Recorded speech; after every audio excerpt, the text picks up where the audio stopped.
Voilà, l'enregistrement est lancé. Bon, il est 20h, on va commencer. On va commencer par la prière.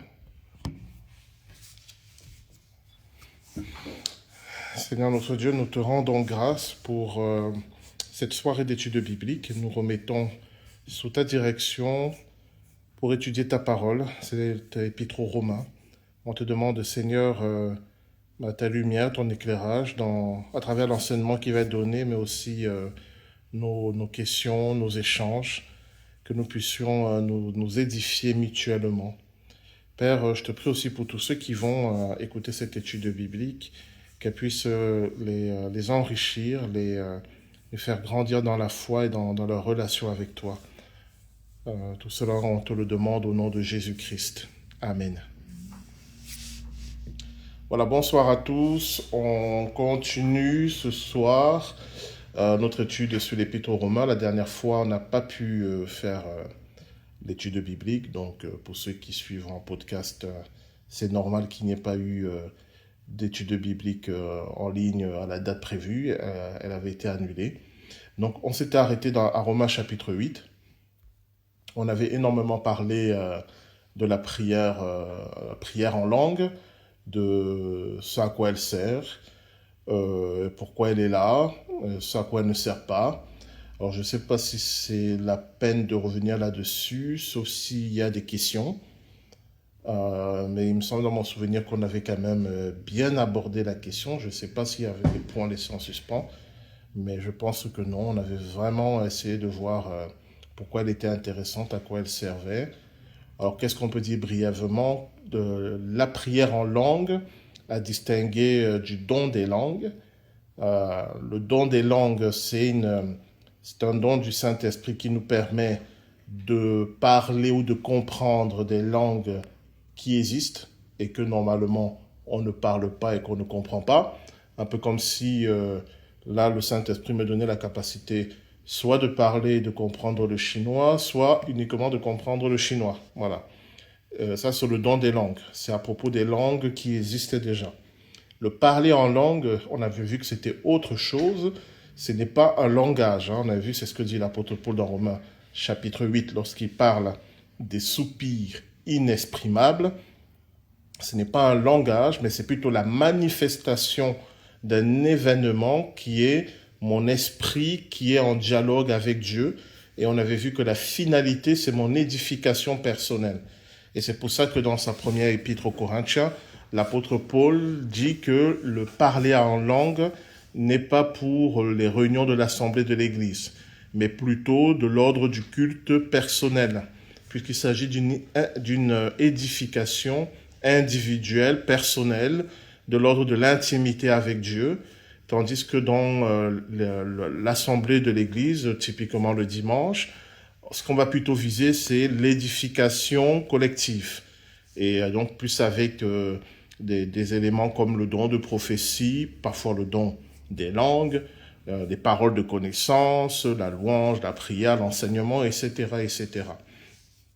Et que le parler en langue, c'est un processus au cours duquel ce n'est plus moi qui prie au sens. Je ne prie plus avec mon intelligence, dont je ne sais pas ce que je dis, ni ce que je demande, ni ce que Dieu dit. C'est mon esprit en moi qui, en relation avec le Saint-Esprit, est en prière. Et mon esprit va demander ce qui convient de demander. Et ce qui convient de demander n'est pas toujours ce que moi j'ai compris. Par exemple, dans une situation, avec mon intelligence, je peux comprendre quels sont mes besoins. Tandis que dans la prière en langue, mon esprit, lui, va exprimer d'autres besoins qui sont beaucoup plus adaptés à la situation. Ou un autre exemple, moi, je peux penser que la priorité de ma vie, par exemple, à l'heure actuelle, d'un point de vue spirituel, c'est la louange. Voilà, il faut que je me concentre plus sur la louange. Et dans le parler en langue, mon esprit en prière, lui, ce qu'il va demander à Dieu, parce qu'il aura discerné la vraie priorité de la saison de ma vie, ça peut être, par exemple, de demander à Dieu de m'aider à pardonner. Donc, mon intelligence va comprendre certaines choses qu'elle va demander à Dieu, tandis que mon esprit, en union avec le Saint-Esprit, va comprendre d'autres choses qui dépassent mon intelligence, et c'est ça qu'il va demander à Dieu. Et je vous avais dit la dernière fois que donc le parler en langue ou la prière en langue est un processus qui accélère les choses, puisque c'est beaucoup plus affiné, beaucoup plus précis sur quels sont vraiment mes besoins et vraiment la volonté de Dieu pour moi. Il peut aussi se passer que la prière en langue va édifier mon intelligence, c'est-à-dire après un temps de prière en langue, j'ai soudainement la compréhension, si je reprends mon exemple de tout à l'heure, que le vrai enjeu de ma vie à l'heure actuelle, ce n'est pas la louange, mais le pardon. Et donc, du coup, je peux maintenant prier pour demander à Dieu de m'aider à pardonner. Donc là, la prière en langue a nourri mon intelligence. Ça, c'est aussi une possibilité. Alors, souvent, il y a des questions qui m'ont été posées. Est-ce que c'est obligatoire la prière en langue? Non, ce n'est pas obligatoire. Ce n'est pas une condition de salut. Ce n'est pas parce qu'on ne prie pas en langue qu'on n'est pas sauvé. Voilà. Est-ce que c'est quelque chose à négliger? Je pense que non, parce que pour l'expérimenter, je ne vois pas comment je pourrais maintenant faire sans. Est-ce que c'est quelque chose de compliqué? Je pense que non. Je pense que les barrières qu'on a en nous sont plus de l'ordre du psychologique et aussi de l'ordre d'un lâcher-prise, à quelque chose à lâcher, à accepter qu'on ne maîtrise pas et qu'on ne contrôle pas de bout en bout. Et donc, je peux bien comprendre que ça peut bloquer certains et leur dire, mais qu'est-ce que je suis en train de faire là? Je n'en comprends même pas le sens. Ben, c'est exactement ce que dit l'apôtre Paul dans Romains chapitre 8. Quand il dit les soupirs inexprimables, c'est bien que ce n'est plus moi qui exprime quelque chose, mais que c'est quelque chose qui est exprimé au-delà de moi.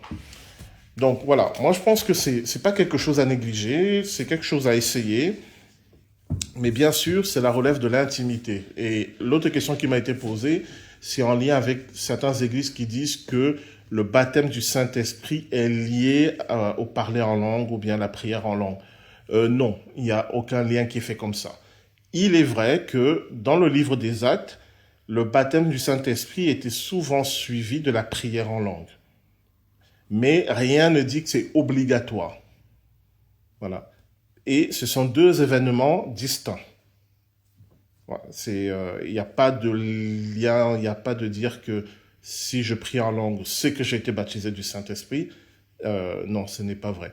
Parce qu'on avait aussi vu que ce phénomène, en fait, de la prière en langue, du parler en langue, est un phénomène assez commun dans les expériences religieuses. On va même dire de l'ordre mystique. Qui est plus une manifestation du moment où mon esprit, je vais répondre à ta question Françoise, qui est plus une manifestation du moment où mon intelligence n'est plus au contrôle de la prière. Et ces phénomènes, on les retrouve aussi dans des transes mystiques ou bien dans beaucoup de religions. Lorsque les gens entrent en transe, c'est souvent accompagné d'un parler en langue, mais qui est dû au fait qu'ils ont perdu le contrôle et la situation les dépasse. Et parfois, dans des cas extrêmes, il y a une entité qui a pris le contrôle de leur corps. Ça peut aussi arriver. La différence avec le christianisme, c'est que le parler en langue n'est pas une perte de contrôle, mais c'est un contrôle donné à Dieu sous notre autorité dans le temps que nous avons décidé. Et le but n'est pas de faire le vide, ni de se mettre en transe, même si malheureusement certaines églises le font en utilisant notamment la musique. Le but de la prière en langue, c'est de demander à Dieu de nous édifier à travers le temps de prière en langue que nous remettons entre ses mains. Et à travers ça, nous sommes, durant ce temps, nous prions en langue. Nous ne comprenons pas forcément ce qu'on est en train de dire, ni ce qui est en train de se passer, mais on a la certitude que nous sommes édifiés. Et le fruit de la prière en langue ne se mesure pas à l'instant T, mais ça peut se mesurer sur la longueur d'une vie consacrée avec Dieu. Alors la question de Françoise, peut-on parler en langue quand on prie pour quelqu'un? Oui, compris quand je suis seul et je veux prier pour quelqu'un. Oui, typiquement, quand je veux prier pour quelqu'un, mais je ne sais pas par quel bout commencer, je ne sais pas quel est le sujet que je dois aborder. J'ai deux possibilités. Je peux demander à Dieu, montre-moi comment prier. Je vais prier pour telle personne, mais je ne sais pas comment commencer. Seigneur, montre-moi quel est le sujet que je dois prier. Et le Seigneur peut me répondre par une conviction qui me met dans le cœur. Ça peut être une pensée, ça peut aussi être une image qui me vient et je prie en fonction. L'autre méthode aussi, c'est de commencer par un temps de prière en langue, justement, et après de prier en français avec les idées et convictions qui nous sont venues. Il y a ces deux possibilités qui marchent. Donc oui, c'est tout à fait possible. Je dirais que les personnes qui sont réticentes à utiliser le parler en langue, vous devez alors demander à Dieu comment prier. Parce que la prière avec l'intelligence est très limitée. Elle est limitée à notre intelligence, justement. Parce que face à une situation, je ne pourrais prier que par rapport à ce que je comprends. Or, souvent, les enjeux d'une situation sont au-delà de ma compréhension. J'ai cet exemple de témoignage d'un groupe de pasteurs qui voulaient faire de l'évangélisation dans un pays, c'est en Afrique, et qui donc s'étaient réunis pour prier pour cette campagne d'évangélisation. Donc ils priaient, puis ils ont eu l'idée de prier pendant 5 minutes en langue, chacun de son côté prie en langue pendant 5 minutes.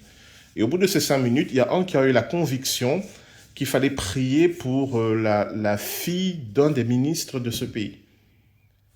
Et ils ne savaient pas du tout quel était le lien entre la fille de ce ministre et leur campagne d'évangélisation, mais ils ont obéi et ils ont prié pour ça. Pourquoi? Parce que le Seigneur qui, lui, voit les enjeux cachés qui sont au-delà de nos perceptions, lui, il sait quel est le lien. Alors, moi, j'ai pas su quel était le lien, ils n'ont pas dit après, mais typiquement, nous pouvons aborder des situations en croyant que nous comprenons tous les enjeux, mais en réalité, nous n'en comprenons qu'une partie. Donc, si vous ne priez pas en langue, c'est toujours bien, avant de prier, de dire au Seigneur, comment je prie pour cette situation? Je commence où? Et prendre un petit temps, parfois 2-3 minutes de silence, et dans son cœur, on demande au Seigneur, comment je prie pour cette situation? Voilà. Donc, c'est soit ça, soit la prière en langue. Mais pour les personnes qui sont réticentes à la prière en langue et qui en même temps ne demandent pas au Seigneur quel est le sujet de prière, elles vont toujours prier dans les limites de leur intelligence. Et on est tous à peu près très intelligents, mais on a tous des limites. Alors, dans la vie, il y a des situations qui sont, comme je l'ai dit, au-delà de notre intelligence. Et d'où l'intérêt de la prière en langue. Ou de demander au Seigneur comment prier. Et actuellement, pour une situation, je demande beaucoup au Seigneur comment prier.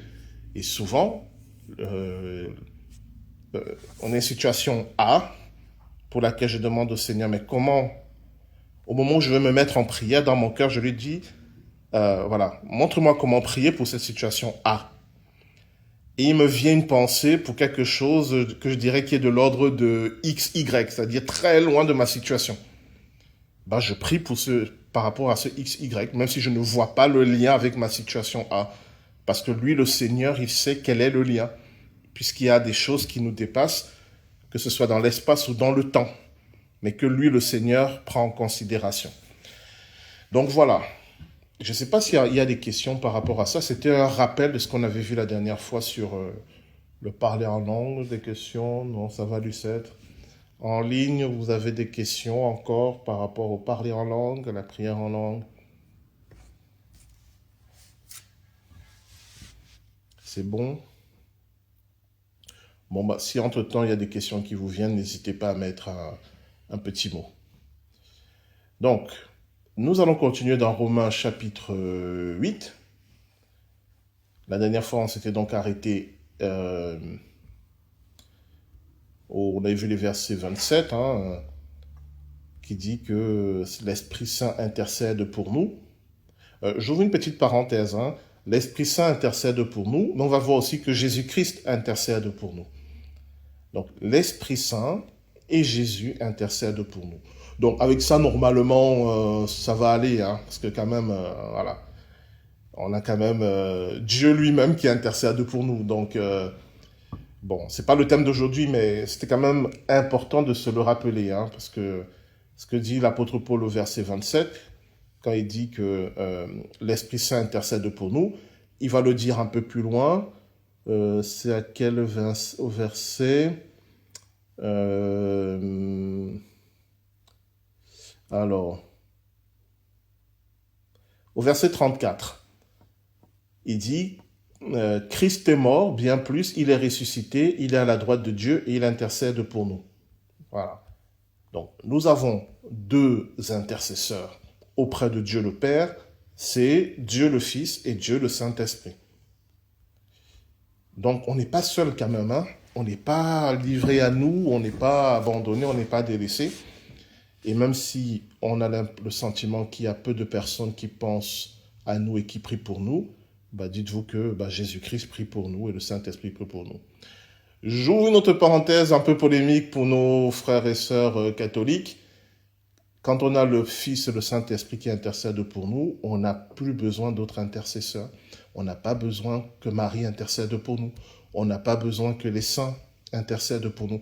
Qu'est-ce qu'ils peuvent apporter que Jésus-Christ et le Saint-Esprit n'apportent pas? Voilà, je ferme la parenthèse polémique. Mais voilà, c'est quand même important. Nos rituels disent quelque chose de notre rapport à Dieu. Si je demande l'intercession des saints, de tel ou de tel ou de tel, est-ce que j'ai conscience que le Fils de Dieu déjà intercède pour moi? Alors normalement, certains diront, oui, mais parfois on demande l'intercession des frères et des sœurs. Donc c'est le même problème. Je dirais que fondamentalement, on n'a pas besoin de l'intercession des frères et des sœurs en Christ. Mais humainement, on en a besoin. Parce que je peux bien avoir la conviction que Jésus-Christ intercède pour moi, le Saint-Esprit intercède pour moi. Quand il y a un frère ou une sœur en Christ qui vient me dire, Guy Bertrand, je prie pour toi, ça fait plaisir. On se sent moins seul. Parce que ce soit Jésus-Christ ou le Saint-Esprit, on ne les voit pas au quotidien. Mais le frère ou la sœur en Christ qui vient et qui me dit, je prie pour toi, j'intercède pour toi, je prie avec toi, écoutez, ça fait du bien. Donc voilà, on a deux intercesseurs auprès de Dieu le Père.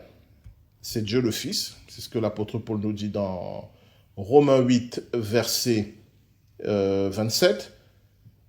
C'est Dieu le Saint-Esprit, c'est ce qu'il nous dit dans Romains 8, verset 27. Et c'est Dieu le Fils, c'est ce qu'il nous dit dans Romains 8, verset 34. Donc maintenant, on va lire Romains chapitre 8, on va lire à partir du verset 28. Alors, nous savons du reste que toute chose concourt au bien de ceux qui aiment Dieu, de ceux qui sont appelés selon son dessein. Car ceux qu'il a connus d'avance, il les a aussi prédestinés à être semblables à l'image de son Fils, afin que son Fils fût le premier-né entre plusieurs frères. Et ceux qu'il a prédestinés, il les a aussi appelés. Et ceux qu'il a appelés, il les a aussi justifiés. Et ceux qu'il a justifiés, il les a aussi glorifiés. Que dirons-nous donc à l'égard de ces choses? Si Dieu est pour nous, qui sera contre nous? Lui qui n'a pas épargné son propre Fils, mais qui l'a livré pour nous tous, comment ne nous donnera-t-il pas aussi toutes choses avec lui? Qui accusera les élus de Dieu? C'est Dieu qui justifie. Qui les condamnera? Christ est mort, bien plus, il est ressuscité, il est à la droite de Dieu et il intercède pour nous. Qui nous séparera de l'amour de Christ? Sera-ce la tribulation, ou l'angoisse, ou la persécution, ou la faim, ou la nudité, ou le péril, ou l'épée? Selon qu'il est écrit, c'est à cause de toi qu'on nous met à mort tout le jour, qu'on nous regarde comme des brebis destinées à la boucherie. Mais dans toutes ces choses, nous sommes plus que vainqueurs par celui qui nous a aimés.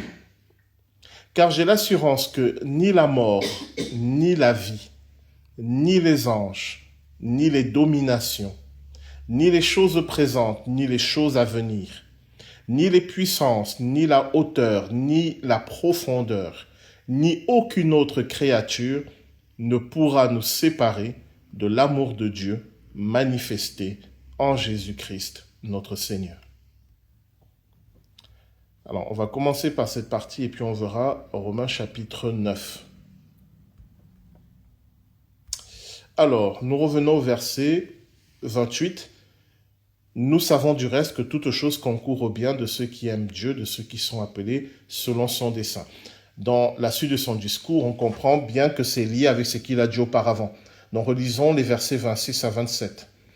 De même aussi, l'Esprit nous aide dans notre faiblesse, car nous ne savons pas ce qu'il nous convient de demander dans nos prières. Mais l'Esprit lui-même intercède par des soupirs inexprimables, et celui qui sonde les cœurs connaît quelle est la pensée de l'Esprit, parce que c'est selon Dieu qu'il intercède en faveur des saints. Nous savons du reste que toute chose concourt au bien de ceux qui aiment Dieu et de ceux qui sont appelés selon son dessein. Donc voilà, dans la suite logique, c'est qu'il dit « nous savons », le mot grec c'est une connaissance qui vient de la foi et de l'expérience. Ce savoir, il est en lien avec l'intercession du Saint-Esprit et d'une certaine manière en lien aussi avec le parler en langue. Donc, ce nous savons, parce que et dire nous savons, ça veut dire que c'est une évidence. Donc, on peut aussi dire nous avons expérimenté que toute chose concourt au bien de ceux qui aiment Dieu et de ceux qui sont appelés selon son dessein. Pourquoi? Parce que le Saint-Esprit intercède pour nous et il intercède selon nos besoins. Mais cette phrase a posé pas mal de questions. Toute chose concourt au bien de ceux qui aiment Dieu. Donc, première question, est-ce que ça veut dire que tout ce qui m'arrive, c'est pour mon bien, quel que soit ce qui m'arrive? Et deuxième question, mais c'est quoi ce bien? Toute chose concourt pour le bien. C'est quoi ce bien? Alors, la première question, si on dit oui, toute chose concourt pour le bien de ceux qui aiment Dieu, certains théologiens ont posé la question, avec notamment la Shoah, disant, mais les camps de concentration Auschwitz, ça concourt pour le bien de ceux qui étaient dans le camp de concentration. Les gens qui chopent un cancer, est-ce qu'on peut leur dire leur cancer concourt pour le bien? Puisque l'apôtre Paul dit toute chose. Donc, on peut aller, un chauffard qui écrase un enfant, accident de la route. On va dire, mais c'est pour son bien. Donc voilà, très vite, ça a posé des problèmes en disant, raisonnablement, on ne peut pas lire ce verset comme ça. Et raisonnablement, on ne peut pas penser que c'était ce que disait l'apôtre Paul. Parce que l'apôtre Paul, il est à peu près raisonnable. Donc, qu'est-ce que ça veut dire, ce toute chose? Alors, une des explications, elle est très grammaticale, c'est de dire que, en grec, on peut considérer que le sujet de la phrase, c'est pas « nous savons que toute chose concourt au bien de ceux qui aiment Dieu », mais nous savons que Dieu fait concourir toute chose au bien de ceux qui l'aiment, de ceux qui sont appelés selon son dessein. Donc, on passe d'une perspective qui dit que tout ce qui nous arrive est bien, et on voit que c'est à peu près absurde, à une autre idée qui est de dire, dans tout ce qui nous arrive, Dieu peut faire en sortir un bien. Ce qui un peu plus juste quand même. Voilà. D'où l'expression un mal pour un bien. Oui, mais c'est une expression dangereuse. Surtout si on la dit pour les autres. C'est le genre d'expression qu'on dit pour soi-même. Et c'est pour ça qu'il dit que nous savons dans le terme de l'expérience. C'est pas un savoir intellectuel, c'est un savoir expérimenté. Et donc, c'est pas quelque chose que je peux me poser et dire, oui, mais tout ce qui va t'arriver, c'est pour ton bien. C'est la personne qui expérimente la chose qui peut dire, cette chose-là m'est arrivée, c'était une souffrance, mais finalement, Dieu en a fait sortir un bien. Voilà. Et c'est pour ça que le terme est très important, parce que c'est pas un terme d'un savoir abstrait, mais d'un savoir vécu. Voilà. Mais il y a quand même cette idée que de tous les événements de la vie, heureux comme malheureux, Dieu est capable d'en tirer quelque chose que l'apôtre Paul appelle le bien de ceux qu'il aime. Bon, il faut définir ce bien. On a vu que, avec les quelques exemples que je vous ai donnés, est-ce que c'est bien, c'est par exemple un bien matériel? Bon, la théologie de la prospérité dit que oui, c'est-à-dire si tu es avec Dieu, bah, tu vas devenir riche, tous tes problèmes vont être réglés, tu vas prospérer. Donc pour eux, ce bien, il est d'abord de l'ordre matériel. À une époque, le bien, il était purement spirituel, c'est-à-dire tu souffres dans ce monde, mais c'est pas grave, dans le monde d'après, tu seras heureux. Bon, c'est un autre extrême. Euh, Ma proposition, c'est que ce bien, c'est ce que l'apôtre Paul va définir. Je l'avais noté au verset 29. Car ceux qu'il a connus d'avance, il les a aussi prédestinés à être semblables à l'image de son Fils. Pour moi, c'est ça ce bien, devenir semblable à Jésus-Christ. On va voir pourquoi c'est un bien. Et on peut relire ça comme ça. On reprend le verset 28. Nous savons du reste que Dieu fait concourir toutes choses pour le bien. Dieu fait concourir toutes choses pour que ceux qui l'aiment deviennent semblables à son Fils Jésus. On verra un peu plus tard pourquoi c'est un bien de ressembler à Jésus-Christ. Est-ce qu'il y a des questions par rapport à ça ou d'autres remarques ou une autre manière pour vous de lire ces versets?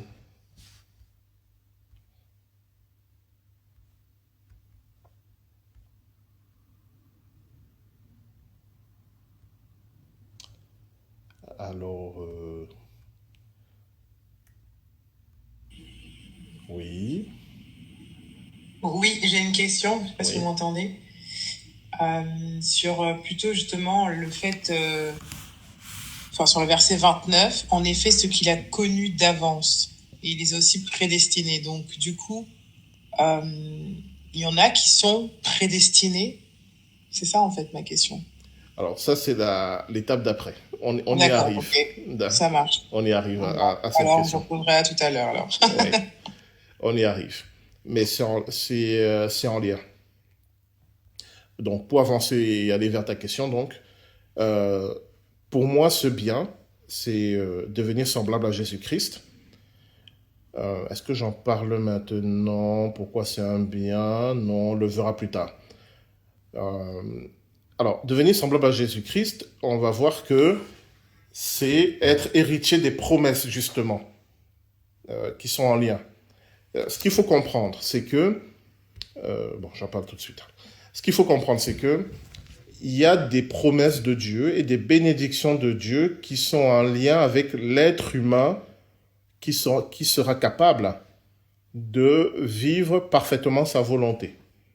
Des promesses de vie éternelle, des promesses d'hériter du monde à venir, des promesses de la présence de Dieu avec lui, etc. Quand vous lisez la Bible, Dieu fait des promesses, même dans l'Ancien Testament, hein, l'homme qui fera ça et ça, je serai toujours avec lui, je le soutiendrai, etc., etc. Le problème, c'est qu'aucun être humain n'a été capable de faire ça. Donc, on peut se dire que ces promesses ne sont jamais accomplies. Sauf qu'il y a un être humain qui l'a fait, c'est Jésus de Nazareth. Bon. Et là, on peut se dire, tant mieux pour lui, mais nous, ça change quoi? Bon, il se trouve que cet être humain, il est aussi Dieu. Donc, il a fait quelque chose de très intéressant. Il a fait en sorte que lui et nous soyons un. Et il a fait à travers un rituel qu'on appelle la scène. Quand il dit, prenez, mangez, ceci est mon corps, prenez et buvez, ceci est mon sang, c'est l'image de ce qui se passe dans le monde spirituel, c'est que lui et nous formons un. Et puisque lui et nous formons un, toutes les promesses et les bénédictions que Dieu a pour l'homme parfait qui est Jésus-Christ, deviennent aussi des promesses et des bénédictions pour nous. Je ne sais pas si vous réalisez. Alors que nous ne sommes pas aussi parfaits que lui. Mais nous participons de sa perfection par la foi. Je rappelle une règle fondamentale du monde spirituel. Tu deviens semblable à celui en qui tu mets ta foi. Si tu mets ta foi en Jésus-Christ, tu deviens semblable à Jésus-Christ. Si tu mets ta foi en Satan, tu deviens semblable à Satan. Tu mets ta foi n'importe qui, tu vas, au fil du temps, avoir tendance à ressembler à cette personne. Et l'exemple qui est toujours un peu caricatural, mais qui marche bien, qui permet de vraiment comprendre ce principe, c'est celui qui est hyper fan d'un tel chanteur. À l'époque, c'était Johnny Hallyday, Elvis Presley. Les gens qui considèrent que c'est l'homme ultime à qui il faut ressembler, qu'est-ce qu'ils vont faire? Ils vont commencer à s'habiller comme lui, à parler comme lui, à porter les mêmes valeurs que lui, à s'identifier. La foi implique une identification. C'est ce qui se passe dans le monde spirituel. Et c'est pour ça qu'il y a un psaume qui dit que celui qui prie les idoles, c'est-à-dire des statues, quelqu'un se met à genoux devant une statue et se met à prier en pensant que cette statue et la personne qu'elle représente va faire quelque chose pour sa vie. Le psaume dit que la personne devient comme la statue. Et la statue, elle est muette. Elle ne bouge pas, elle est inerte, elle est comme morte. Donc la personne devient morte spirituellement. Donc c'est pas un phénomène anodin, c'est un phénomène très puissant. Et de la même manière, si je mets ma foi en Jésus-Christ, en considérant qu'il est le centre de ma vie et celui qui va donner du sens à ma vie et qui va apporter le bonheur à ma vie, eh bien, je vais lui ressembler de plus en plus. Et ce phénomène-là, le Seigneur l'a accentué avec la Sainte Seine, qui est comme un accélérateur de la transformation. Et donc, je bénéficie de tous les privilèges, de toutes les bénédictions qui sont liées au Seigneur Jésus-Christ. Alors, je comprends qu'on n'a pas à demander à la Vierge Marie ou au Saint d'intercéder pour nous, puisqu'ils sont morts, mais pas nos frères et sœurs en Christ. C'est ce que je disais tout à l'heure. Pourquoi je considère qu'on n'a pas à demander à la Vierge Marie ou au Saint d'intercéder pour nous? Tu as donné une première réponse. Puisqu'ils sont morts, voilà, les morts n'intercèdent pas pour les vivants. Et Jésus-Christ, il intercède pour nous parce qu'il est vivant. Et je disais aussi, c'est surtout parce que Jésus et le Saint-Esprit intercèdent pour nous. Alors pourquoi, par contre, dans la Bible, on nous encourage à demander à nos frères et sœurs en Christ de prier pour nous? Pour moi, je crois que fondamentalement, spirituellement, on n'en a pas besoin. Mais humainement, on en a besoin. C'est ce que je disais tout à l'heure. Un frère ou une sœur qui prie pour moi ou avec moi, ça m'encourage, ça me réconforte, ça me soutient. Quand je passe par des moments difficiles, bien sûr, je sais au fond de moi que Dieu est avec moi. Ok. Mais la plupart du temps, je ne le vois pas, je ne le sens pas. Par contre, mes frères et sœurs en Christ, je les vois et je les sens. Et quand eux, ils sont là pour me dire, on est avec toi, on prie avec toi, ça m'encourage, ça me réconforte, ça me fortifie. Le Seigneur Jésus, il n'avait pas besoin de l'intercession de ses disciples. Il y a un verset qui dit que quand 2 ou 3 sont réunis pour prier, le Seigneur répond à ça pour un besoin. Quand deux ou trois sont réunis, je suis au milieu d'eux. Si deux parmi vous se mettent d'accord pour demander quelque chose, cela leur sera accordé. Donc du coup, on peut demander à quelqu'un de nous accompagner dans la prière pour une guérison, je ne sais pas. Non. Voilà, je vais revenir sur ce point parce que ça met en œuvre autre chose, mais je vais y revenir. Je termine sur l'intercession. Le soir où il a été arrêté, le Seigneur Jésus à Gethsémane, il a demandé à 3 ou 4 de ses disciples de l'accompagner pour prier avec lui. Il n'avait pas besoin spirituellement de la prière. Et il se débrouillait très bien tout seul. Mais quand il est retrouvé endormi, ça l'attristait. Pas parce qu'il lui manquait quelque chose dans la prière, mais il lui manquait quelque chose de l'ordre de l'humanité. Une présence humaine. C'est ce dont il avait besoin dans ce moment-là où il se sentait seul et incompris et abandonné de tous. Donc le fait que ses disciples ne soient pas là pour prier avec lui le soir de Gethsémane, ça le faisait souffrir humainement. Mais ses disciples n'allaient rien lui apporter spirituellement. Le Seigneur Jésus, il se débrouillait tout seul. Mais il nous indiquait par là que, humainement, on a besoin des frères et des sœurs pour la prière. Parce que ça nous évite de flancher, de douter, de croire qu'on est seul, ce qui est le vrai danger. Maintenant, par rapport à ce que disait Lucette, si 2 ou 3 se mettent d'accord pour demander quelque chose, cela leur sera accordé. C'est pas de l'intercession, mais c'est notre capacité à nous mettre d'accord avec les frères et sœurs en Christ. Se mettre d'accord dans la prière, ça ne veut pas dire qu'il y a un qui prie et les autres le suivent comme ça. Ça veut dire qu'il y a d'abord eu un accord. Et un accord, ça ne veut pas dire qu'il y a un qui parle, l'autre obéit. Ça veut dire que chacun s'y retrouve. Et c'est ça que Dieu bénit. C'est notre capacité à nous accorder les uns aux autres. Voilà. Si on arrive à se mettre d'accord, c'est tellement énorme que le Seigneur dit, si vous y arrivez, demandez, je vous donne. Donc, si on arrive à trouver un sujet de prière dans lequel chacun de nous se retrouve, bah, Dieu, il est tellement heureux de nous voir en accord qu'il nous dit d'avance, vous serez exaucés. Et c'est pour ça que souvent l'enjeu de la prière, c'est pas tant le vocabulaire, les mots que j'utilise, est-ce que je crie, je pleure, je suis à genoux, tout ça. L'enjeu de la prière, pas tout seul, mais avec d'autres personnes, l'enjeu, c'est notre capacité à nous mettre d'accord sur le sujet de prière. Et c'est pour ça que moi, souvent, j'énonce d'abord le sujet de prière avant de prier, pour demander aux gens, est-ce que vous êtes d'accord avec ce sujet de prière? Bon, en général, ils n'osent pas dire non parce que je suis pasteur, mais c'est dommage. Ils vont d'amis qui me disent, ouais, est-ce qu'on peut plutôt mettre ce sujet? Voilà. Le temps qu'on va prendre à discuter pour nous, ça fait désordre, mais bon, mais c'est dommage. Une prière que l'on fait ensemble où on n'est pas d'accord, elle ne sert à rien. Le temps qu'on va prendre déjà à discuter entre nous pour se mettre d'accord, il est tout aussi important que le moment où on va prier. Donc voilà, donc c'était un peu différent de l'intercession. Mais voilà, l'intercession des frères et des sœurs, c'est une vraie aide, c'est un vrai soutien qui peut m'empêcher de tomber dans la peur ou le doute, etc.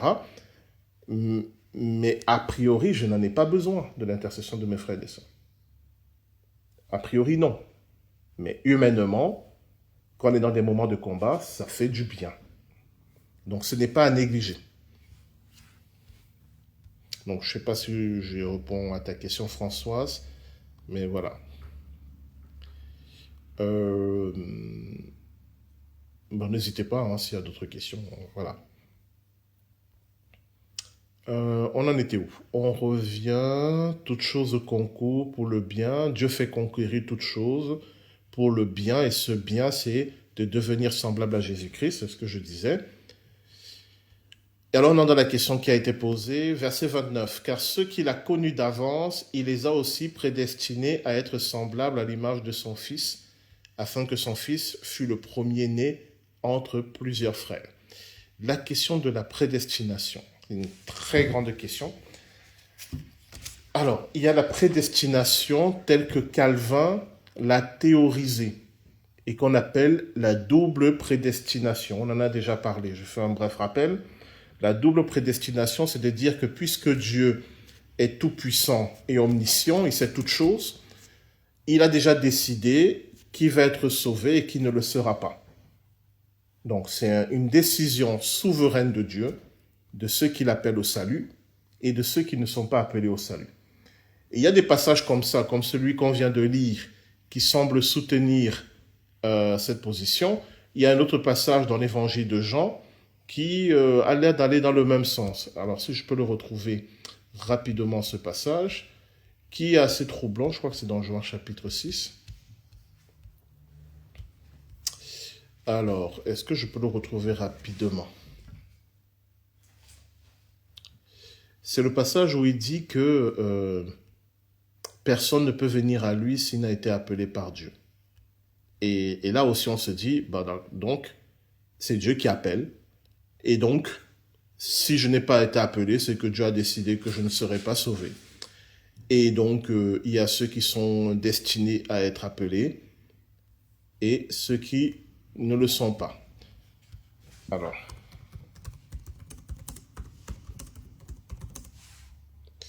Alors c'est Jean chapitre 6, verset 44. Nul ne peut venir à moi si le Père qui m'a envoyé ne l'attire, et je le ressusciterai le dernier jour. Voilà. Il y a plein de petits passages comme ça dans la Bible. On a vraiment l'impression que, Calvin a raison. Et donc, il y a la double prédestination. Et il le renforce dans Jean chapitre 6, verset 65. C'est pour ça que je vous ai dit que nul ne peut venir à moi si cela ne lui a été donné par le Père.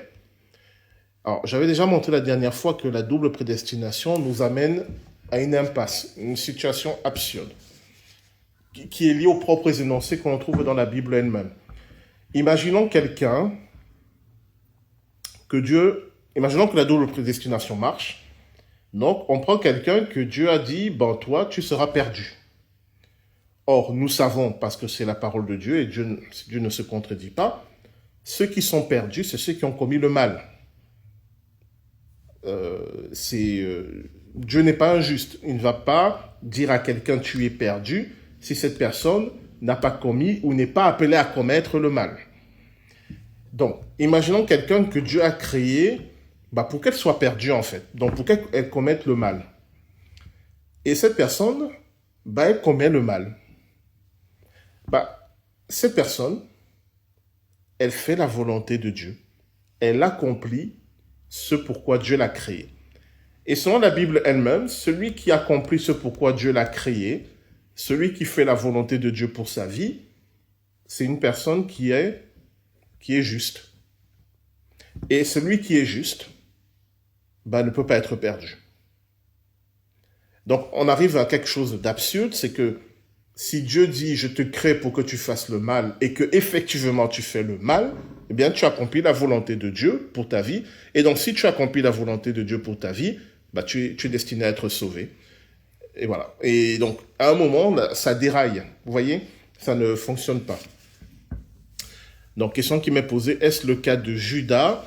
Était-il prédestiné à cela? Je vais y répondre. On va déjà voir ce qu'est la prédestination dans la Bible, parce qu'il y a une prédestination, l'apôtre Paul en parle. Mais on voit déjà que ce n'est pas la prédestination dont parle Jean Calvin. Dieu ne crée pas des gens qui destinent à être sauvés et d'autres personnes qui destinent à être perdues. Parce que s'il le fait, ça veut dire qu'il n'y a plus de libre arbitre. Et s'il n'y a plus de libre arbitre, il ne peut pas y avoir d'amour ni de confiance, puisque l'amour et la confiance sont fondés sur le libre arbitre. Si je n'ai pas la liberté de choisir Dieu ou de rejeter Dieu, le fait que je choisisse Dieu n'a plus de valeur.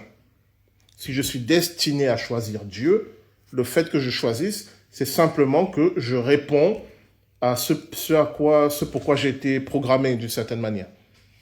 Donc cet amour-là est un amour forcé, et donc ce n'est plus un amour véritable. Si je fais confiance en Dieu parce que je n'ai pas le choix, puisque de toute façon je devais lui faire confiance, puisqu'il m'a créé pour lui faire confiance, c'est plus de la confiance. Ça s'appelle une programmation. Donc, il y a plein de contradictions dans la prédestination, la double prédestination de Jean Calvin. Elle rend Dieu injuste et elle rend absurde le jugement de Dieu. Mais il y a une prédestination. Alors, quelle est-elle? De quoi parle l'apôtre Paul lorsqu'il dit « Ce qu'il a connu d'avance, il les a prédestinés à être semblables à l'image de son Fils ». Tout est dans le connu d'avance. Le connaître d'avance, avant quoi? Dieu a connu d'avance, mais avant quoi? En fait, ce que dit l'apôtre Paul, c'est que nos choix et nos décisions, Dieu les connaît d'avance.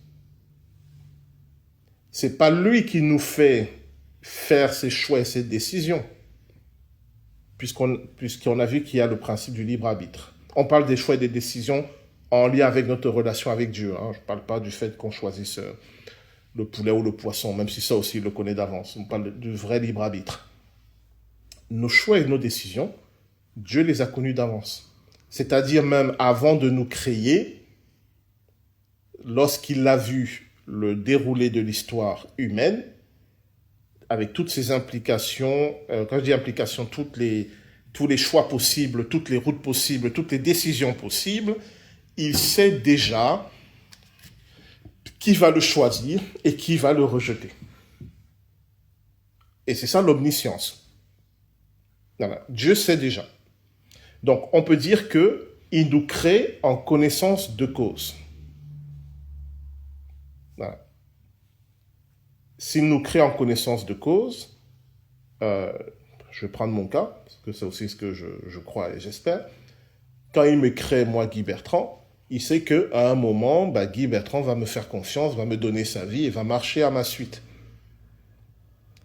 Il m'a connu d'avance. Avant que je choisisse de lui faire confiance, il savait que j'allais le faire. Mais ce n'est pas lui qui m'a obligé, programmé pour lui faire confiance. Donc, ce connu d'avance, c'est ce qu'on appelle la préscience de Dieu, sa capacité à connaître les événements avant même qu'ils ne se réalisent. Et comme il a connu d'avance, si je reprends mon cas, comme il savait d'avance que j'allais choisir de le faire confiance, il m'a prédestiné, et là on entre dans ce que dit l'apôtre Paul, il m'a prédestiné, je retrouve le passage, il m'a prédestiné à être semblable à l'image de son Fils. Donc vous voyez, la différence, elle est subtile. Dieu ne crée pas des gens pour les rejeter, mais en créant, il sait déjà quels vont être nos choix. Il n'est pas pris par surprise, il ne découvre pas au fil de l'histoire ce que nous faisons. Il le sait. Et il sait que Guy Bertrand va me faire confiance, et donc, je vais appeler Guy Bertrand parce que je sais qu'il va me faire confiance. Vous voyez la différence? Comme il sait, on va prendre l'exemple dont va parler l'apôtre Paul dans Romains chapitre 9, il sait que Pharaon va s'endurcir. Malgré les 4 premières plaies d'Égypte, Pharaon va s'endurcir. Et donc, Pharaon est déjà prédestiné à être celui à travers lequel Dieu va montrer sa gloire. Mais parce que l'endurcissement de Pharaon, il l'a déjà vu. Ce n'est pas lui qui a forcé Pharaon à s'endurcir, mais parce que comme il sait que Pharaon va s'endurcir, eh bien, il fait le choix souverain que ce soit Pharaon qui va être celui qui va utiliser pour montrer sa gloire. Et c'est pour ça que lorsque vous lisez le livre de l'Exode,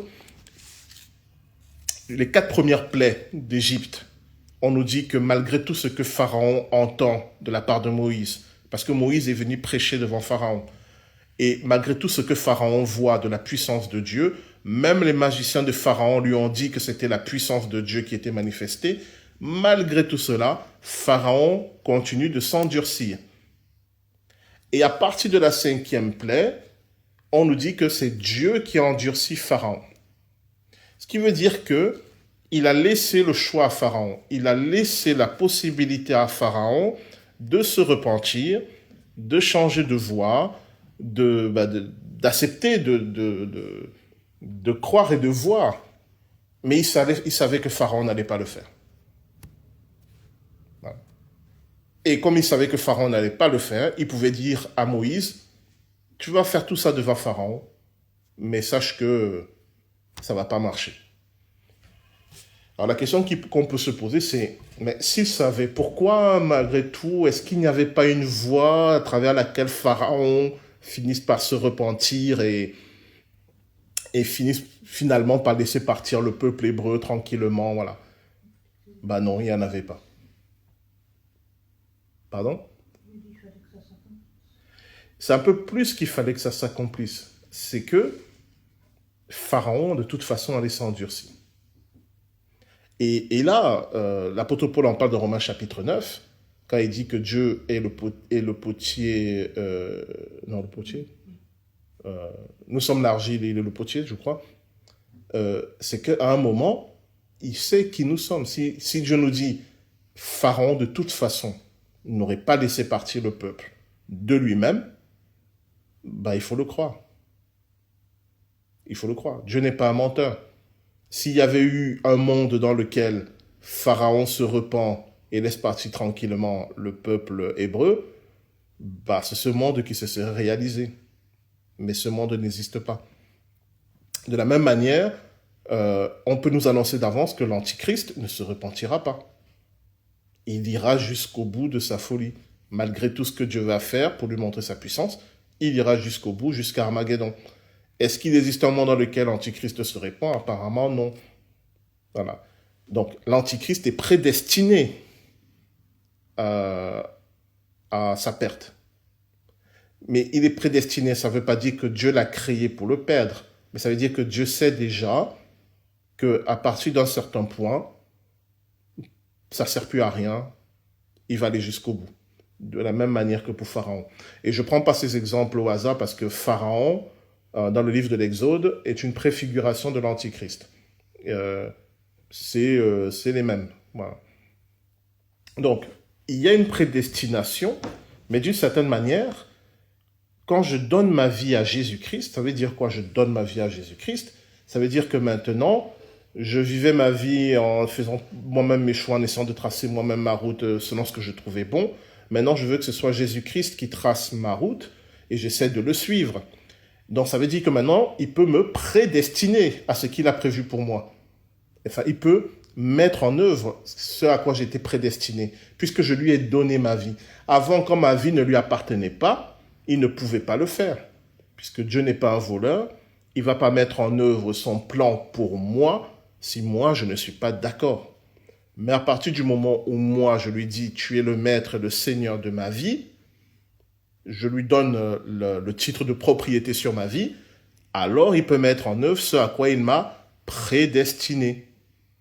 Voilà. Et de la même manière, à partir du moment où Pharaon s'endurcit au point où il dépasse la limite de la grâce de Dieu, alors Dieu peut mettre en œuvre ce à quoi il a prédestiné, ce qui dépasse cette limite. C'est-à-dire, il va manifester sa gloire à travers leur entêtement, leur méchanceté, etc., etc.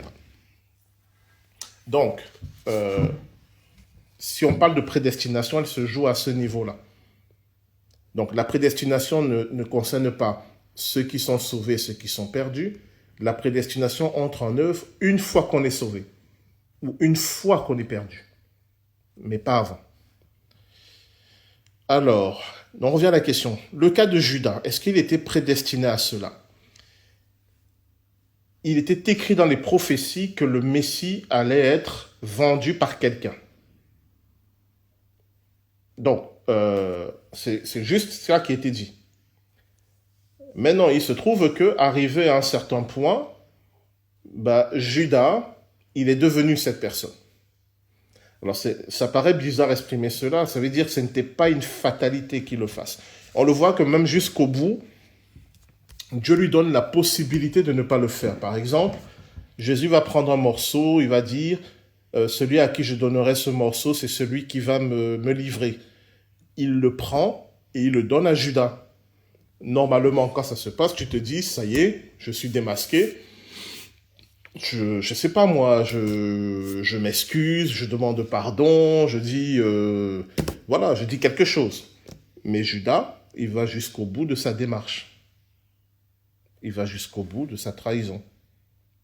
Alors que Jésus lui a dit clairement, je sais que c'est toi. Donc, il ne saisit pas cette occasion pour se repentir. Pourquoi, je ne sais pas. Il pensait peut-être que son plan était le meilleur. Donc, est-ce qu'il était prédestiné à cela? Non. Mais à partir d'une limite qu'il a franchie, oui, il a été d'une certaine manière entraîné par la prophétie. Parce que les évangiles, c'est dans l'évangile de Jean, on nous dit que Satan entra dans Judas. Ça veut dire qu'il avait dépassé la limite et maintenant, au-delà même de lui, maintenant, il était pris par des puissances qui le dépassaient. Et ça arrive beaucoup dans l'histoire. Hein. Chacun de nous a la grâce de Dieu, elle est extraordinaire, elle est magnifique, tout ça, mais elle a une limite. La grâce de Dieu a une limite. Dieu est très patient, il est plein de grâce, il pardonne encore et encore, mais il y a une limite. Et ça, la Bible le dit. Parce que s'il n'y avait pas de limite, il n'y aurait pas de jugement dernier. C'est-à-dire qu'à un moment, Dieu dit stop. Tu dépasses cette limite. Bon, tu vas jusqu'au bout, je ne te rattrape plus. Quelle est cette limite? Personne d'entre nous ne la connaît. Je ne la connais pas pour moi, je ne la connais pas pour les autres. Dieu seul la connaît, on sait juste qu'elle existe. C'est pour ça que la Bible dit, aujourd'hui, si vous entendez sa voix, n'endurcissez pas vos cœurs. C'est pour dire que ne dis pas, oui, Dieu est amour, donc j'ai le temps, je vais continuer. Non, c'est aujourd'hui, n'endurcis pas ton cœur. Donc, ne joue pas à ça. Si tu ne sais pas quelle est cette limite de la grâce de Dieu, ne joue pas avec cette limite. Si tu as une conviction de péché, réponds-toi. Et là, bien sûr, l'amour de Dieu est illimité, son pardon est illimité pour ceux qui se repentent. Mais si tu ne te repens pas, style Pharaon qui s'endurcit, au bout d'un moment, tu vas dépasser la limite. Et une fois que tu l'as dépassé, tu es prédestiné à aller jusqu'au bout, jusqu'à ta perte. Est-ce qu'il y a des questions? Je sais que c'est un peu, ça secoue un peu ce que je viens de dire là. Ou des remarques, ou des désaccords, hein, n'hésitez pas. Est-ce que vous êtes tous choqués?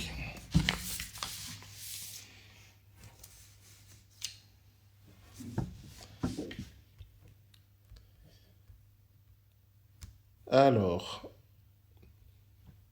donc, ceux qu'il a connus d'avance, on est dans le côté positif, ceux que Dieu a su d'avance qu'ils allaient lui faire confiance et le choisir, bah, il les a prédestinés à être semblables à l'image de son Fils. Et là, c'est plutôt positif parce que ça veut dire que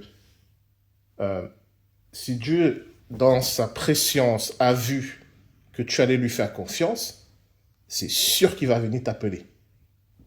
Regardez ce qui s'est passé pour l'apôtre Paul. C'était pas bien parti. Il était persécuteur de l'Église, il approuvait le massacre des chrétiens, mais à un moment, Dieu lui-même est venu l'appeler. Pourquoi? Parce que Dieu savait que l'apôtre Paul était quelqu'un qui allait, dans ces circonstances-là, lui donner son cœur. Donc, c'est un peu aussi la parabole de la brebis égarée.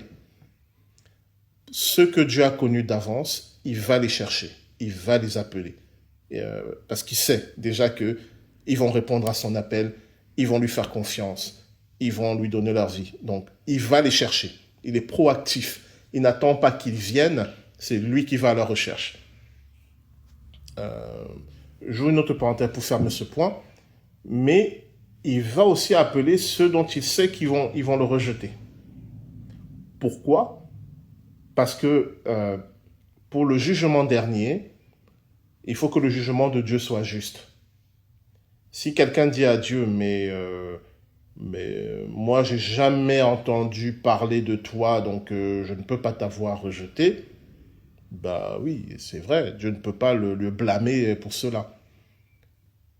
Mais d'une manière ou d'une autre, tous entendront la proposition de la croix, d'une manière ou d'une autre. Et tous devront faire un choix par rapport à ça. Mais, alors revenons sur les choses positives. Donc, ceux qu'il a connus d'avance, il les a prédestinés à être semblables à l'image de son Fils, afin que son Fils fût le premier-né entre plusieurs frères. Et ceux qu'il a prédestinés, il les a aussi appelés. Donc, si Dieu a vu, avant même que tu existes, que tu allais te convertir, il va se débrouiller pour t'appeler. Et ceux qu'il a appelés, il les a aussi justifiés. Ça, c'est l'œuvre de Jésus-Christ à la croix. Et ceux qu'il a justifiés, il les a aussi glorifiés. Et c'est pour ça que la suite, elle vient logiquement au verset 31. Que dirons-nous donc à l'égard de ces choses? Si Dieu est pour nous, qui sera contre nous? C'est-à-dire, si Dieu a vu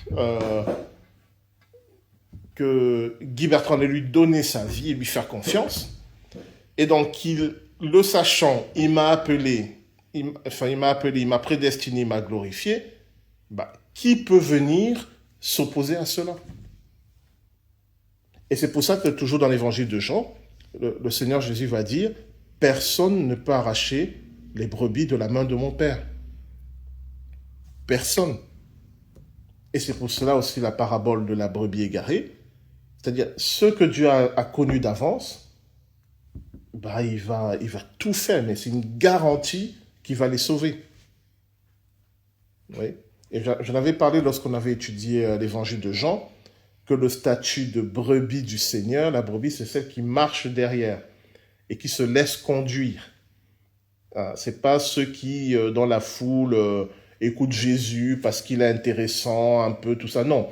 Les brebis, c'est ceux qui ont fait le choix de marcher à la suite du berger. Et c'est le berger qui les conduit. Ça, c'est vraiment le disciple du Christ. Ce n'est pas le chrétien non pratiquant qui, de temps en temps, aime bien entendre parler de Jésus, mais dans sa vie concrète, ne cherche pas la volonté de Jésus, n'essaye pas de le suivre, etc., etc. Donc la brebis, c'est un statut très particulier, et pour cela, oui, personne ne pourra les séparer de Dieu, c'est la suite que dit l'apôtre Paul, personne ne pourra les arracher de la main de Dieu, et s'il s'arrive qu'il y a un qui s'égare, c'est le Seigneur lui-même qui va aller le chercher, etc., etc.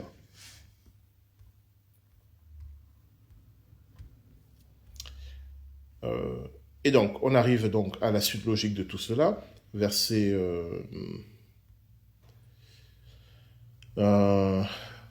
verset 31. Que dirons-nous donc à l'égard de ces choses? Si Dieu est pour nous, qui sera contre nous? Lui qui n'a point épargné son propre Fils, mais qui l'a livré pour nous tous, comment ne nous donnera-t-il pas aussi toutes choses avec lui? Voilà. Donc, Jésus-Christ a été livré pour nous. Je vous renvoie à la prédication de dimanche dernier. Pourquoi Jésus-Christ a souffert? C'est parce qu'il est le Rédempteur. Le Rédempteur, c'est, on l'avait vu, c'est quand en Israël, quand il y a quelqu'un qui a dû vendre son héritage ou qui s'est vendu en esclavage parce qu'il n'avait plus d'argent, un membre de sa famille peut venir acheter son héritage ou le racheter lui-même. Et ce membre de la famille qui a le droit de rachat, on l'appelle le Rédempteur. Et donc, Jésus-Christ est notre Rédempteur, parce que c'est lui qui vient nous racheter de l'esclavage du péché et de notre héritage perdu en tant qu'être humain. Et le prix qu'il paye pour notre rachat, c'est sa propre vie. Il donne sa propre vie pour payer le rachat de nos vies. Et pourquoi sa vie a de la valeur? Parce que c'est une vie parfaite. C'est une vie parfaite, une vie d'amour, de relation avec Dieu, de pardon. Une vie pour Dieu, c'est ça qu'il offre pour le salut de l'humanité. Donc, cette vie parfaite, il offre à ceux que Dieu a connus d'avance. Ceux qui vont rejeter cette vie parfaite, de toute façon, ce n'est pas pour eux. Alors, encore une fois, il n'y a que Dieu qui sait. Nous, on ne sait pas. Et en cela, la Bible nous dit de ne pas juger. Je ne peux pas prétendre que je sais qui est sauvé, qui est perdu. Parce que comme on l'a vu en reprenant l'exemple de l'apôtre Paul, quelqu'un peut commencer sa vie, on a l'impression qu'il est perdu, mais la finir comme une brebis du Seigneur. Jusqu'à la dernière seconde de notre souffle de vie, on ne sait pas qui est une brebis, qui ne l'est pas. Voilà. Il n'y a que Dieu qui sait.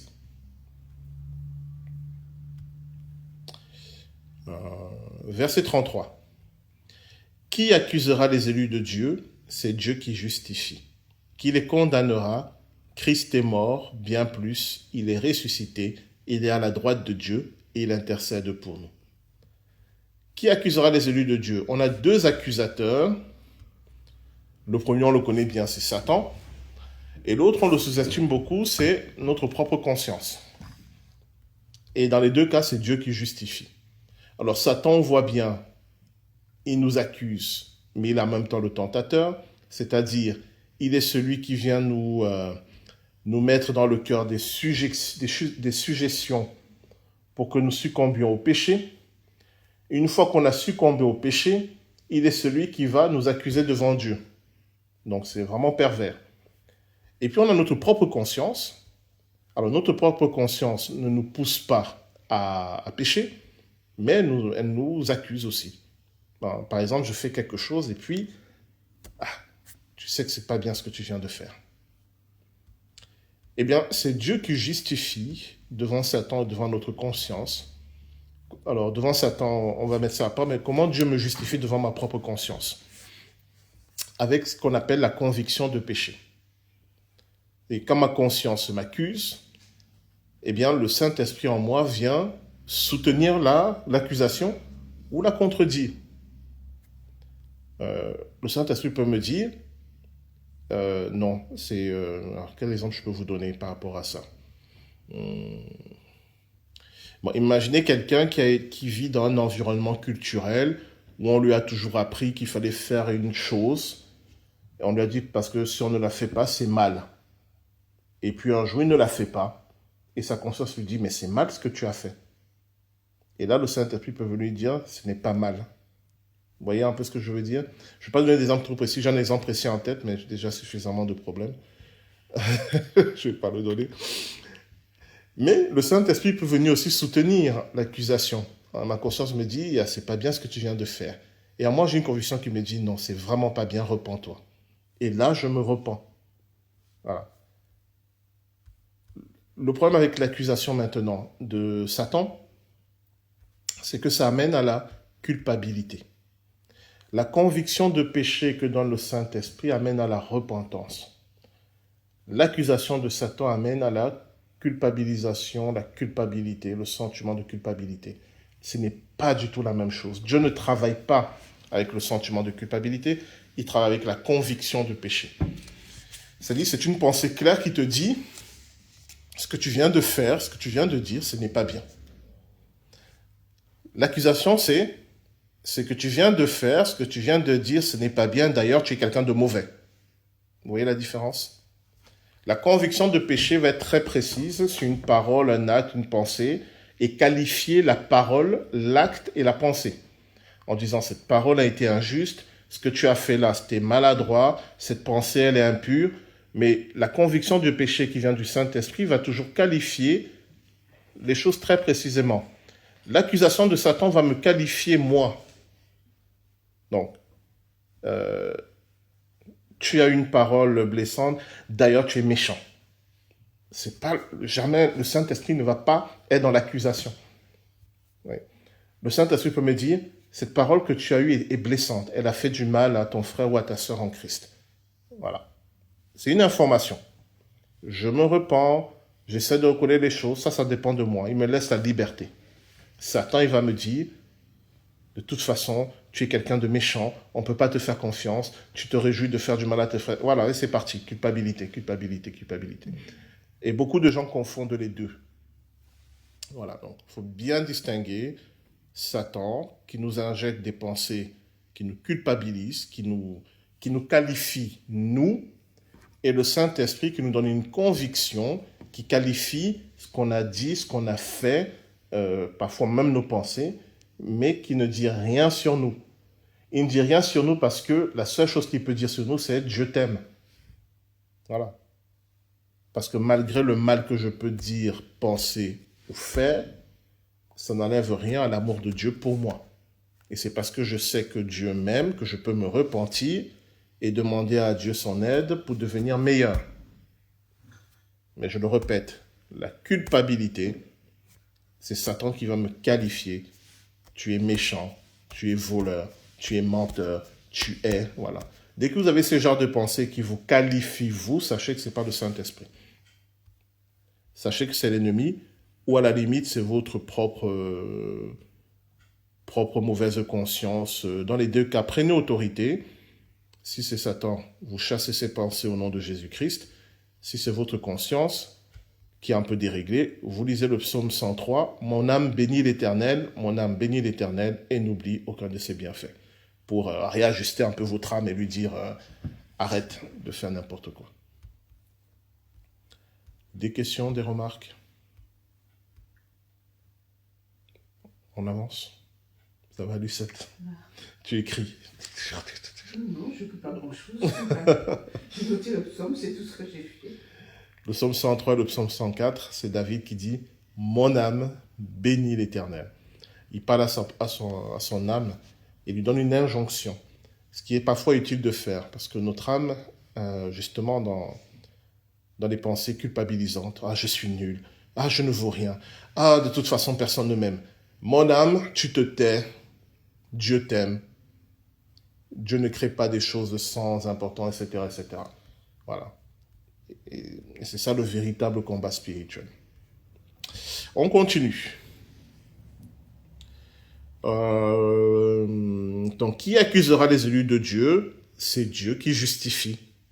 Et justifier, c'est rendre juste. Hein? C'est Dieu qui dit qu'on est juste. Je ne sais pas si vous réalisez. Je reprends l'exemple que je vous ai donné. Imaginez, j'ai dit quelque chose qui a blessé quelqu'un. Voilà. Satan vient m'accuser, tu es méchant de toute façon, tu as toujours fait du mal aux autres, voilà. Bon, bonne accusation. C'est Dieu qui me justifie en disant, tu es juste. C'est bizarre, je viens de faire quelque chose de mal, mais Dieu me dit que je suis juste.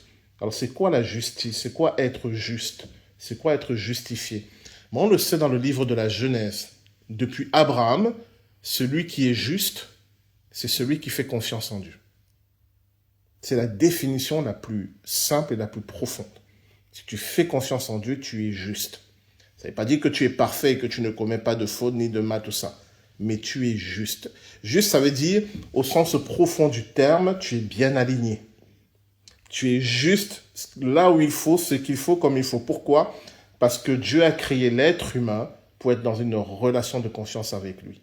Donc si en tant qu'être humain, tu as une relation de confiance avec Dieu, tu es juste. Alors je rappelle, la relation de confiance avec Dieu, c'est Jésus-Christ, hein? Personne d'autre. Si tu crois en Jésus-Christ, si tu lui as confié ta vie, si tu marches à sa suite, tu es juste. Alors il peut t'arriver de faire le mal, voilà, il peut t'arriver, tu restes un être humain, mais tu es justifié. Et c'est parce que tu es justifié que tu peux te repentir. Vous voyez le chemin. C'est parce que je suis en relation avec Dieu que je peux apporter à Dieu les imperfections que je détecte en moi. C'est ça. Donc Dieu me justifie en me disant, Guy Bertrand, de toute façon, tu es mon enfant, je t'aime. Ce problème-là, on va le régler. Ne panique pas, n'aie pas peur, voilà, etc., etc. Jésus-Christ est mort sur la croix pour moi, donc ce n'est pas une accusation de Satan qui va me séparer de Dieu. Donc c'est Dieu qui justifie.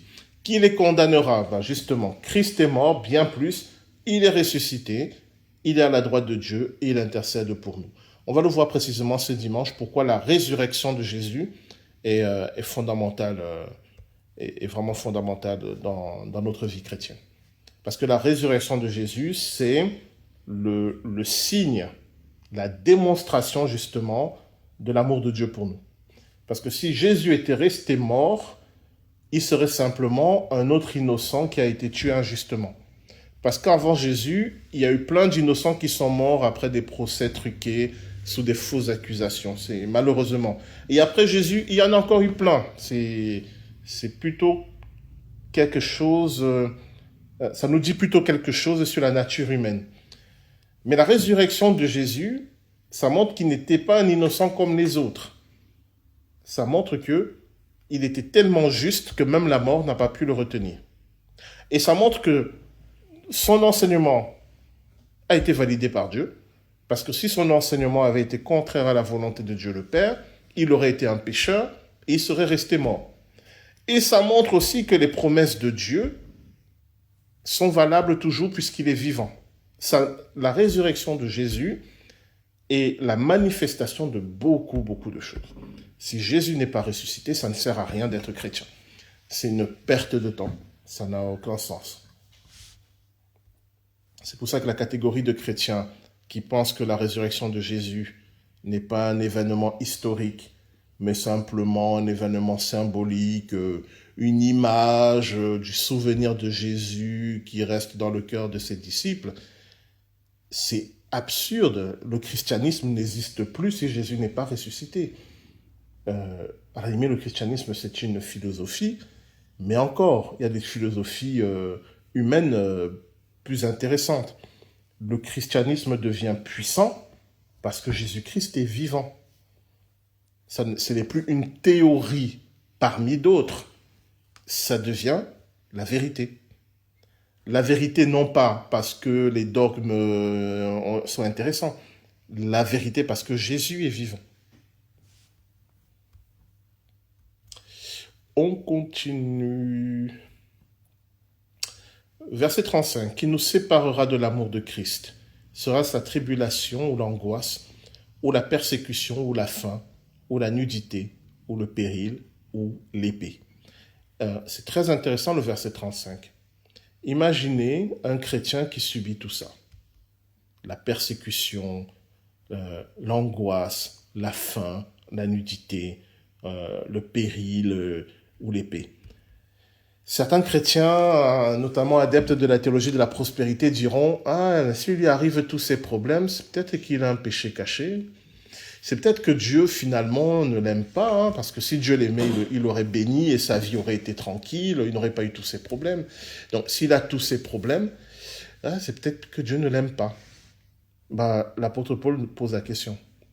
Vous pensez que la tribulation, l'angoisse, la persécution, la faim, la nudité ou l'épée, c'est la preuve que nous sommes séparés de Dieu?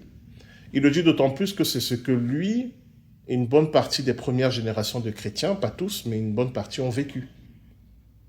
Donc, la question c'est, ça leur est arrivé parce que Dieu les aimait moins ou parce que Dieu ne les aimait pas? Non. On verra dans Romains chapitre 9 pourquoi, dans 9 ou 10, pourquoi on peut être aimé de Dieu et avoir une vie compliquée quand même. Ce qu'on n'aime pas trop, mais oui, ça arrive. Pourquoi on peut être vraiment le chouchou de Dieu et la vie est très compliquée. Bon, vous avez un peu une idée déjà, puisque le Fils de Dieu lui-même, il est mort sur la croix. Persécuté et mort sur la croix. Est-ce que ça voulait dire que Dieu ne l'aimait pas? C'est ce que pensaient les passants à Jérusalem quand ils voyaient Jésus-Christ crucifié. Hein. Ils disaient, finalement, ce gars qui disait qu'il était fils de Dieu, vu comment il a fini, c'est sûr qu'il mentait. Donc voilà. Est-ce que ça peut être des critères pour savoir si nous sommes dans l'amour du Christ? Le fait qu'on ait des tribulations, des angoisses, des persécutions, la faune, la nudité, tout cela? Non, ce n'est pas des critères. Non. Mais si ça arrive, pour l'enfant de Dieu, c'est l'occasion de se rapprocher encore plus de Dieu. Voilà. Si je suis dans la persécution, si je suis persécuté, ça ne veut pas dire que Dieu ne m'aime plus, mais ça veut dire que je dois me rapprocher de lui, ça veut dire que je traverse un moment difficile et j'aurai besoin d'être très proche de lui, particulièrement. Et que ce soit Jésus-Christ et les premiers chrétiens, ou même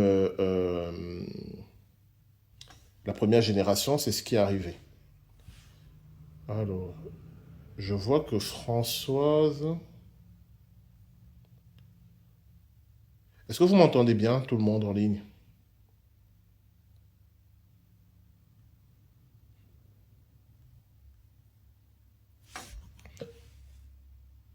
Ah.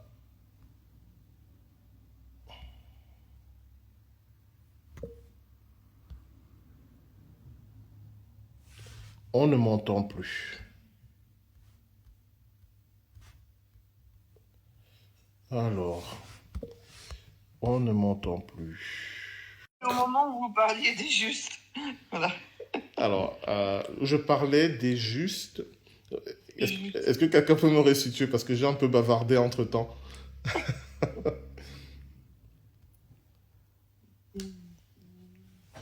Je vois que c'était à 21h14. Après l'évocation des psaumes 103 et 104. Oh là là! Ah oui, on a été quelques minutes déconnectés. Mais pour moi, je vais tout le monde d'accord à l'écran. C'est quand j'ai vu que Françoise essayait de m'appeler que je me suis dit, il y a un souci. Mais tous vos logos apparaissaient encore. Donc je pensais que j'étais en ligne. Bon, alors, le psaume 103. Donc c'est quand je disais que ah oui, c'est quand je parlais de la différence entre la conviction de péché et la culpabilisation. C'est ça? C'est ça. Bon, Ouais. je sais plus où j'en étais. Qu'est-ce que vous avez entendu? Bon. Moi, les dernières phrases que j'ai notées, c'est quand ma conscience m'accuse, le Saint-Esprit m'appelle à la repentance, tandis que Satan m'appelle à la culpabilité.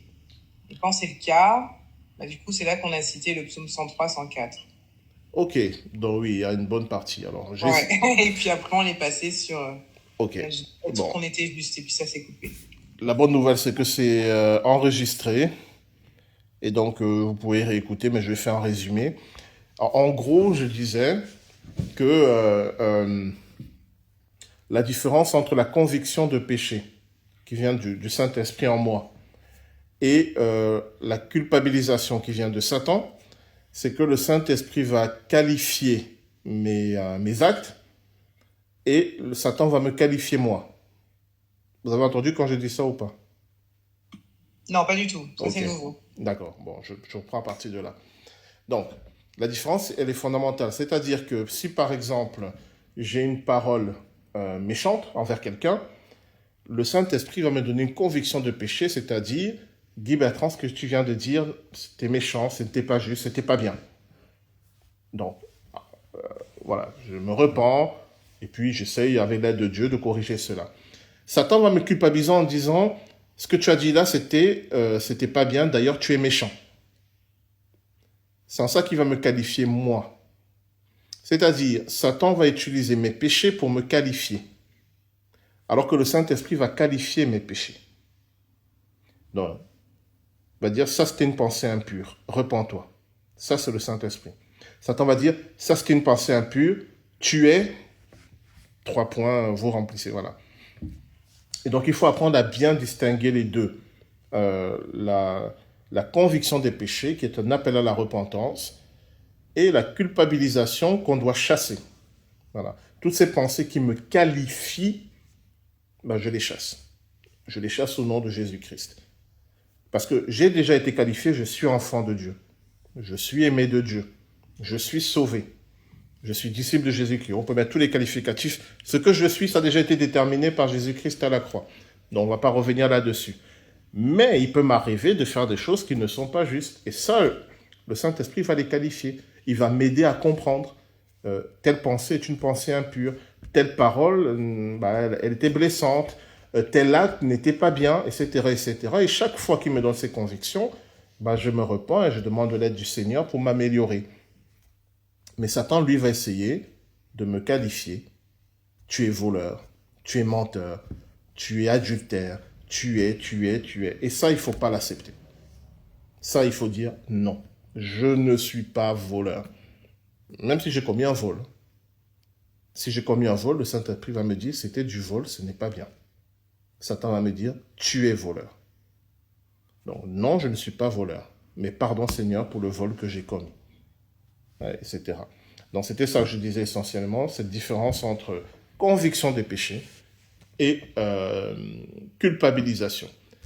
Mais j'ai un peu plus développé quand on était coupé, mais c'est enregistré. L'enregistrement, lui, il a continué à fonctionner.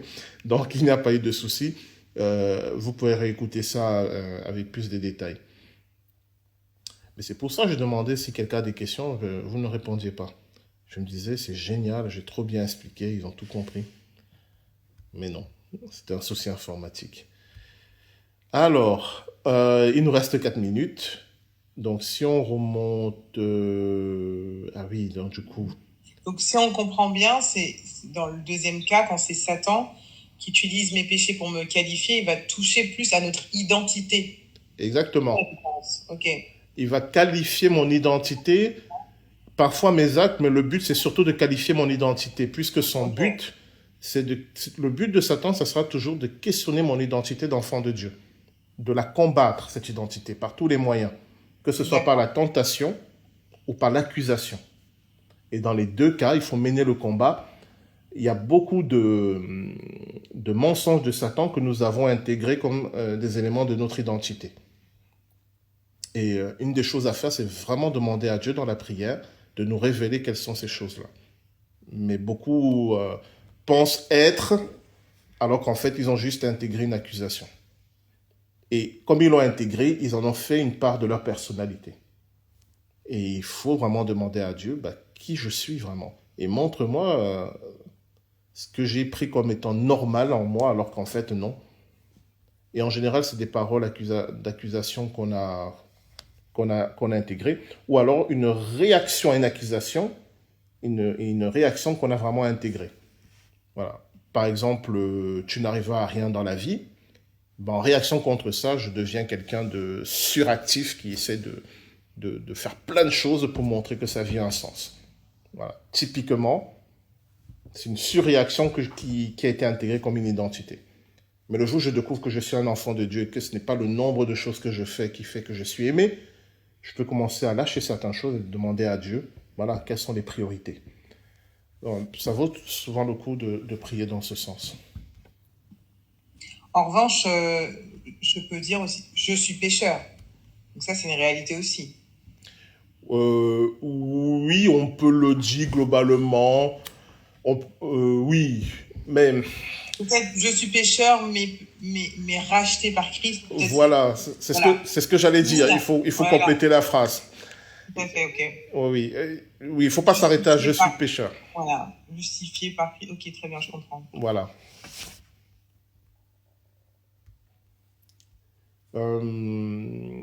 Les autres éléments. Bon, c'est vrai que ça m'a un peu déstabilisé cette coupure-là parce que du coup, qu'est-ce que j'ai dit? Qui accusera les élus de Dieu? Voilà, j'étais sûr, qu'est-ce qu'être juste? Voilà, c'est là que je me suis rendu compte qu'il y avait la coupure. Bon, tant pis pour ceux qui écouteront en podcast, hein, mais je reprends un peu ces éléments. Puisqu'on dit au verset 33, qui accusera les élus de Dieu? C'est Dieu qui justifie. Et justifier, c'est rendre juste. Donc, face aux accusations, c'est Dieu qui me rend juste. Peu importe que si l'accusation est vraie ou fausse. Si je reprends l'exemple que j'ai donné, je sais pas moi, j'ai dit quelque chose qui n'était pas vrai, j'ai dit un mensonge, ça c'est la conviction de péché que le Saint-Esprit met en moi, ce que tu as dit ce n'est pas vrai, et l'accusation de Satan, ça sera tu es un menteur. Ben, c'est Dieu qui va me justifier, qui va dire que non, je suis quelqu'un de juste, même si j'ai vraiment dit un mensonge.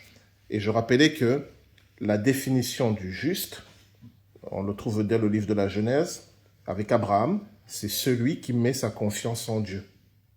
Celui qui met sa confiance en Dieu est juste.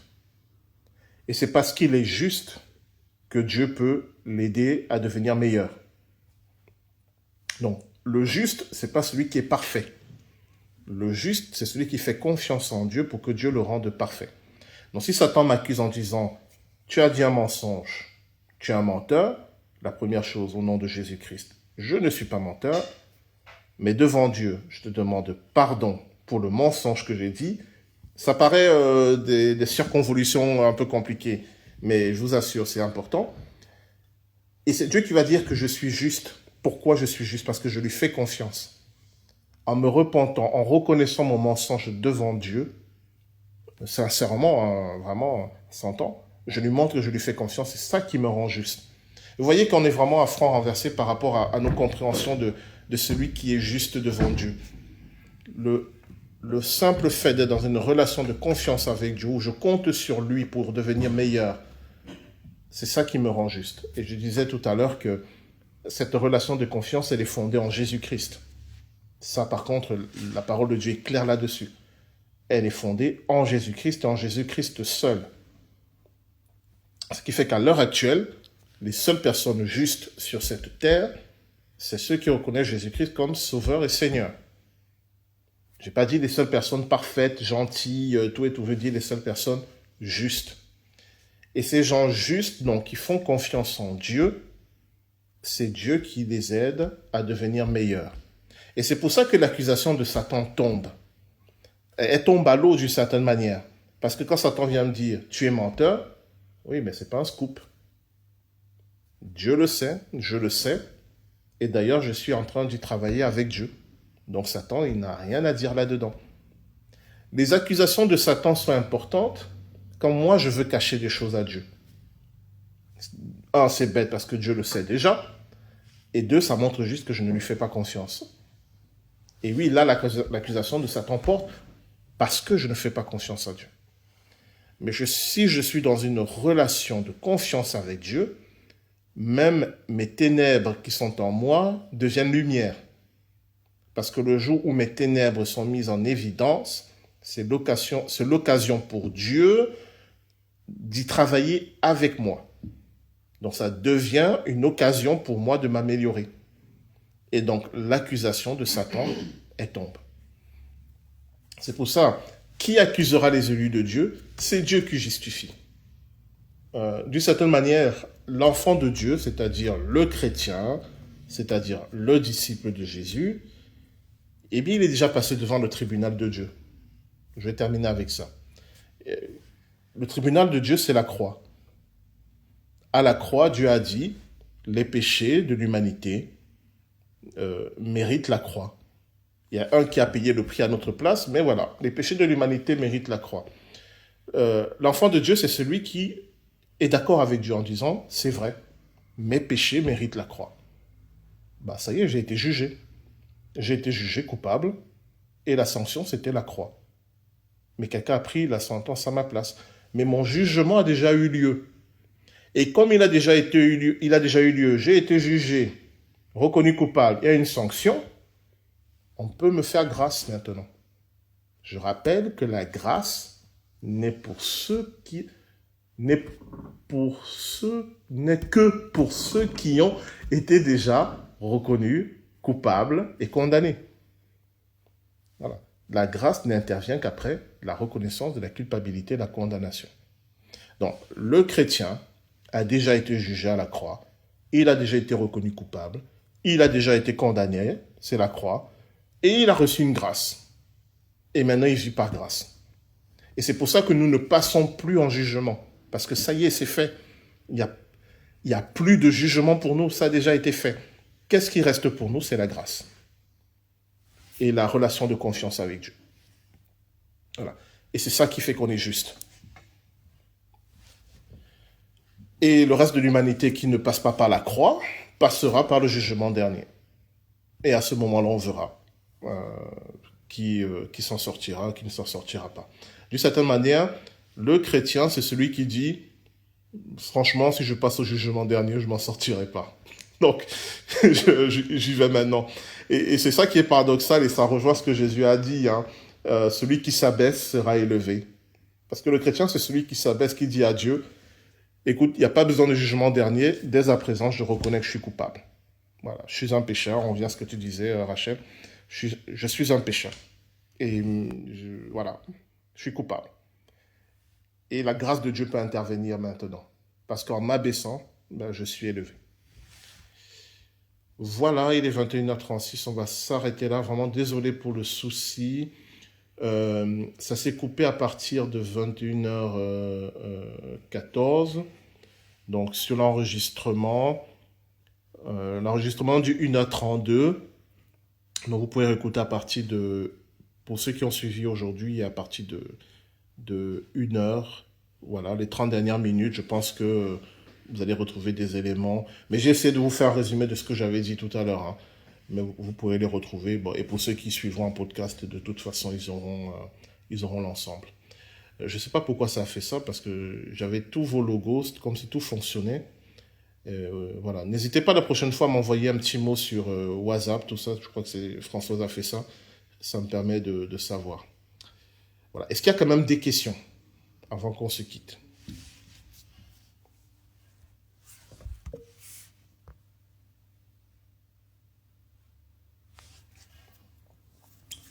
Non. Pas une question, mais c'est tellement énorme qu'on a du mal à le réaliser, cette grâce. Mais des fois, c'est tellement émerveillant, mais voilà, c'est tout.